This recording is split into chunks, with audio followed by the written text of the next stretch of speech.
Iran Israel जंग में कूदा अमेरिका। ईरान के 3 एटमी ठिकानों पर किए एयर स्ट्राइक। राष्ट्रपति ट्रंप ने ट्वीट कर हमले की जानकारी दी। ईरान पर हमले के बाद राष्ट्रपति ट्रंप ने देश को संबोधित किया। बोले, ईरान के 3 परमाणु ठिकानों को ध्वस्त किया। ईरान को अब शांति के रास्ते पर आना चाहिए।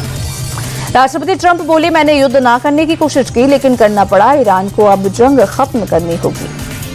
अमेरिकी हमले के बाद ईरान की पहली प्रतिक्रिया, कहा, दुश्मन ने हमारे ऊपर हमला किया, हम हमले का करारा जवाब देंगे। ईरान के सुप्रीम लीडर की अमेरिका को चेतावनी, कहा, अमेरिका बड़े हमले के लिए तैयार रहे। अमेरिका ने ऐसा हमला पहले नहीं देखा होगा। इजरायल ने अपना एयर स्पेस बंद किया। ईरान पर अमेरिकी हमले के बाद इजरायली सरकार का फैसला। हमास ने ईरान पर अमेरिकी हमले की कड़ी निंदा की। कहा, ईरान पर अमेरिकी हमला निंदनीय। अमेरिका ने अंतर्राष्ट्रीय कानूनों का उल्लंघन किया। यह शांति और सुरक्षा के लिए खतरा।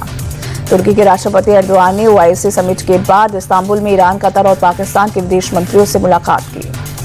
तुर्की के प्रेसिडेंट एर्दोआन बोले, इजरायली पीएम नेतन्याहू हिटलर की तरह है। वो धर्म के आधार पर दुनिया को आग में झोंक रहे हैं।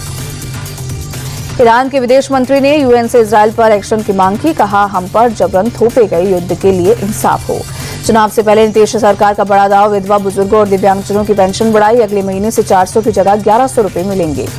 तेजस्वी यादव ने नीतीश सरकार को बताया नकलची। कहा, हमने 1500 रुपए देने का वादा किया था, हमारा आईटीआर चुरा लिया गया। कन्नौज में बोले सपा चीफ अखिलेश यादव, सीएम योगी ने कहा था सरकार मक्का खरीदेगी, लेकिन पूरे प्रदेश में कहीं भी खरीदारी नहीं हो रही। उत्तराखंड के त्रिस्तरीय पंचायत चुनाव का ऐलान, 2 चरणों में 10 और 15 जुलाई को होगी वोटिंग। 19 जुलाई को आएगा रिजल्ट। पंजाब सरकार का फैसला, जेल विभाग में 500 नई भर्तियां होंगी। फायर सेफ्टी सर्टिफिकेट अब 3 साल के लिए जारी होगा। यूपी के चंदौसी के सीईओ अनुज चौधरी बोले, चंदौसी में अवैध तरीके से बनी मस्जिद को कमेटी खुद तोड़ रही है।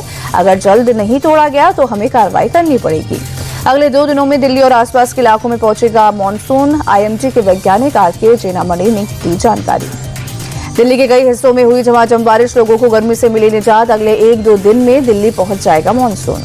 महाराष्ट्र के रायगढ़ और रत्नागिरी में बारिश का ऑरेंज अलर्ट। मुंबई, थाने और पालघर में येलो अलर्ट जारी। ओडिशा के मयूरभंज जिले में भारी बारिश के बाद बाढ़ जैसे हालात, प्रभावित लोगों को नाव के जरिए रेस्क्यू किया गया।